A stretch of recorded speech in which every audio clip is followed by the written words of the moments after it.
Olá, meninos e meninas, terceira série do ensino médio. Vamos com mais uma aula de filosofia e dando continuidade ao nosso tema sobre a questão do conhecimento. O que é um conhecimento verdadeiro? E agora, hoje, a gente vai falar sobre a relação entre ciência e filosofia. Qual é a diferença entre as duas? A gente sabe, vocês já estudaram que a filosofia, ela nasce junto com a ciência. Os primeiros filósofos eram cientistas que buscavam explicar o mundo através da razão. Então, a filosofia, filo, amor. Sofia, na palavra grega, representa sabedoria e ela era associada a uma entidade. Ela já foi representada como a deusa grega Atenas. É aquela que representa a verdade. Conhecendo a verdade, eu sei o que é o bem, eu sei o que é a beleza, eu sei o que é a justiça. Então, dela emana a sabedoria. E o filósofo é aquele que ama Sofia, aquele que busca saber, aquele que busca conhecer, que atinge a sabedoria que vem dela. Então, Sofia, depois ela foi cristianizada. Vejam na imagem, ó, essa é uma estátua, um monumento de Santa Sofia. Mas Sofia, ela com a coruja, né? Você vê que ela tá sempre com a coruja. A coruja é essa ave que vê, ela tem olhos para ver nas sombras da noite. É um dos símbolos da filosofia. Então, o que é a filosofia? O conhecimento anterior à filosofia era o mito e a religião, lembra? O mito e a religião buscam explicar o mundo através de explicações sobrenaturais. Então, há seres, entidades, deuses, seres mitológicos, entidades sobrenaturais que dão origem ao mundo. Então, o conhecimento mítico e o conhecimento religioso explica o mundo através de explicações sobrenaturais, baseadas na fé. Agora, qual é a diferença da filosofia? A filosofia, ela, Sofia, esse saber é através da razão. Então, é a base, é o centro, a essência da filosofia é a razão. Eu quero conhecer, mas exercitando a razão.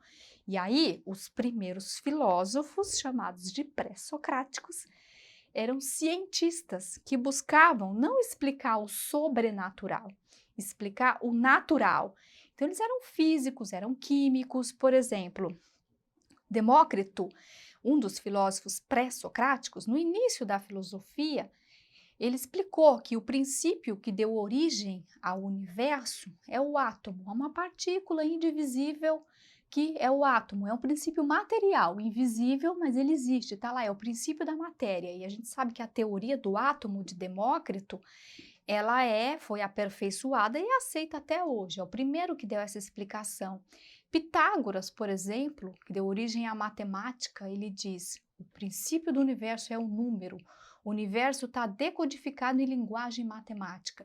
Então, os primeiros filósofos, eles eram cientistas. Eles explicavam a natureza. E aí, como se deu essa separação entre filosofia e ciência? Na verdade, não é uma separação.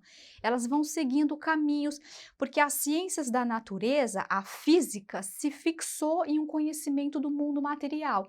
Então, é um conhecimento que eu posso pensar teoricamente e eu tenho que comprovar o meu conhecimento através do método científico. Por exemplo, um filósofo um cientista, ele trabalha no laboratório, o conhecimento que ele produz é demonstrado, é comprovado através dos seus experimentos. Então, a ciência é um conhecimento racional, mas comprovado pela experiência. A ciência, ela é empírica.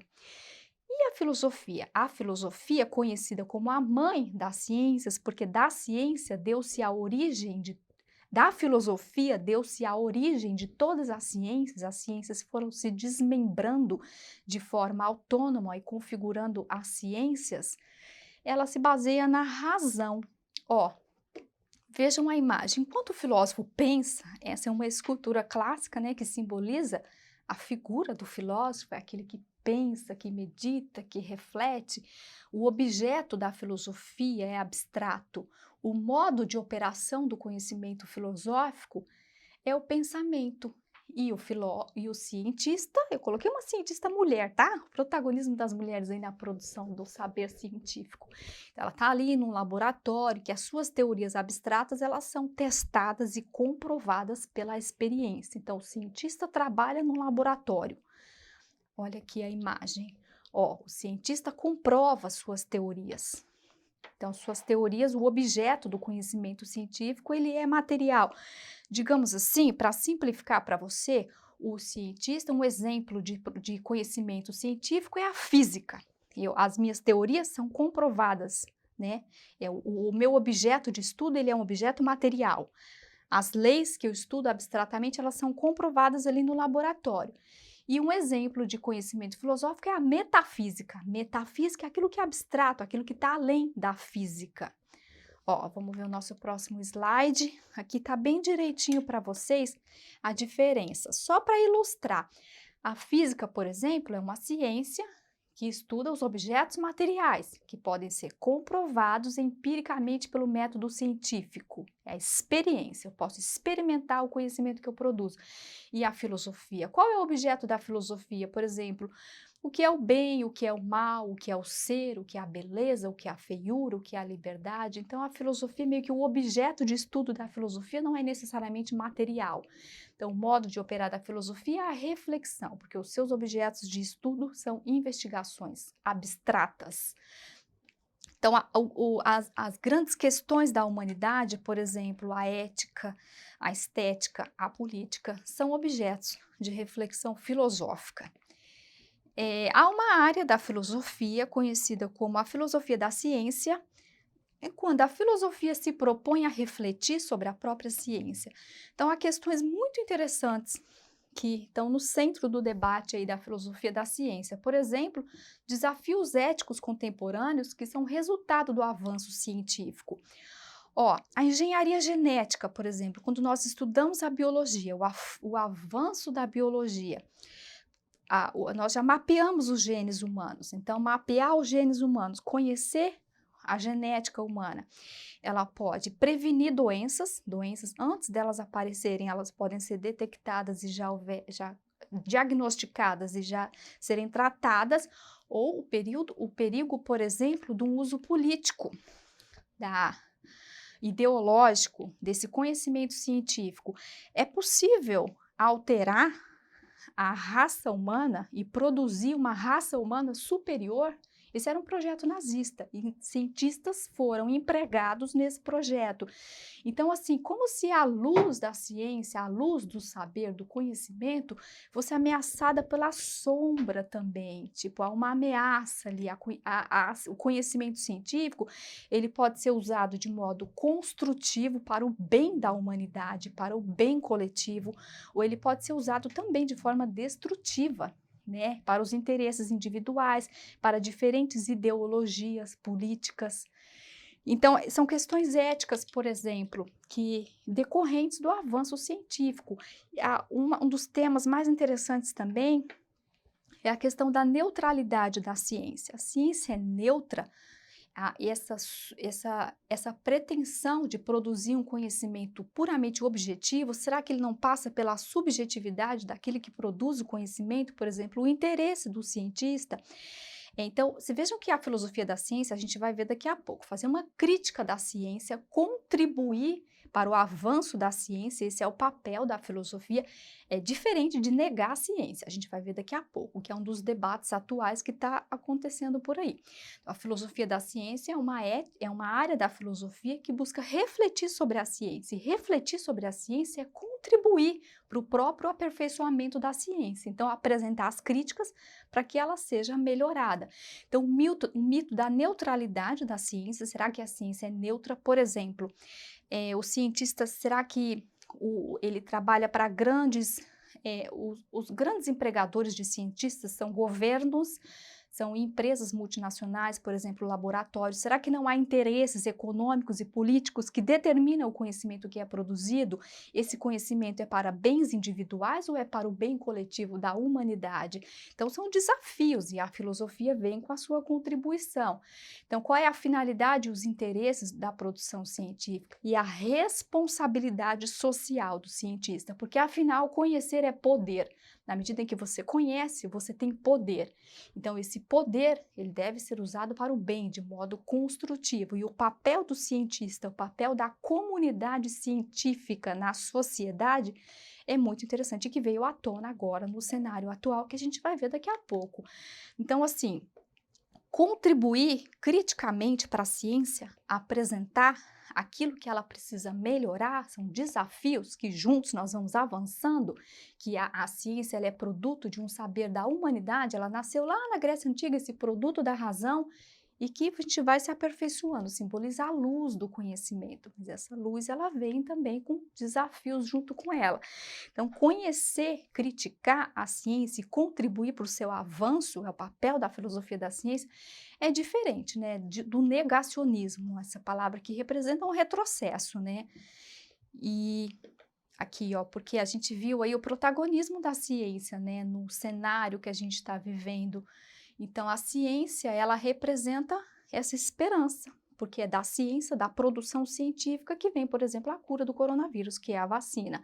E na contrapartida vem todo um discurso, né, negando essa possibilidade. Então, aí a gente viu, né? Agora, eu trouxe uma atividade para vocês que ela ilustra bem esse debate. Ó, é um trechinho, né, que foi publicado no jornal da USP. Vamos ler junto aqui, ó. O negacionismo científico e obscurantismo intelectual tiveram ao menos um efeito colateral positivo, um despertar na comunidade científica para a importância da comunicação com a sociedade.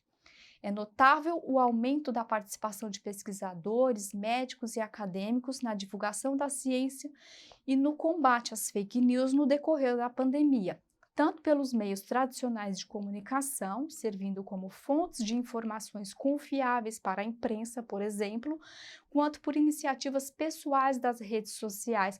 O que esse artigo de jornal traz à tona? O papel da comunidade científica, de que o cientista não pode se isolar no seu laboratório, ele tem que vir para a sociedade, ele tem que conversar, ele tem que esclarecer. O cientista tem que estar na imprensa, tem que dar entrevista, tem que esclarecer, porque se ele não fizer esse papel, outros vão fazer e vão disseminar um conhecimento que não auxilia em nada. Então, a pergunta é: assinale a alternativa que melhor expressa o tema sobre o qual o texto se refere. O texto está se referindo a quê? A responsabilidade social do cientista, o saber que ele produz tem uma responsabilidade, né? O papel do cientista, o papel da comunidade científica na divulgação de informação, de divulgar a verdade, porque se ele não fizer isso, outros farão e divulgarão inverdades, mentiras, fake news. Então, assim, a letra B, a indiferença da comunidade científica aos problemas sociais, não. A relação entre ciência e filosofia, não. Os limites da ciência como produção de um saber científico, não. O elogio a um discurso, não, ele não está elogiando, ao contrário, está criticando o discurso anti-ciência e está afirmando a responsabilidade social do cientista, o papel da comunidade científica diante da comunidade. São eles que produzem o conhecimento e são eles que têm que esclarecer a sociedade. Então, vamos lá, é a letra A, a responsabilidade social do cientista. Agora aqui, o mito da neutralidade científica, que eu já falei, né? Acreditar também que a ciência é totalmente neutra, totalmente objetiva, quando na verdade pode haver sim interesses por trás, né? Que determinam o conhecimento que é produzido. Então pesquisem, né? Exercitem a reflexão crítica, o autodidatismo, pesquisem o que é o mito da neutralidade científica e redigam um texto dissertativo onde você expõe os seus argumentos, né? Faça uma pesquisa sobre o que significa o mito da neutralidade científica e redija um texto dissertativo onde você adota um posicionamento intermediário entre o culto ao saber científico e a negação da sua eficácia para a humanidade. Uma diretriz para você na redação do Enem. Posicione-se diante de temas polêmicos, adotando uma postura sóbria, equilibrada, intermediária entre extremos. Então é isso, gente. Indico para vocês aqui um filme, A Vida de Galileu, e tem um livro também sobre a história da ciência. Acesse a nossa plataforma Eduque, onde você tem acesso a esse material. Fiquem com Deus e estudem.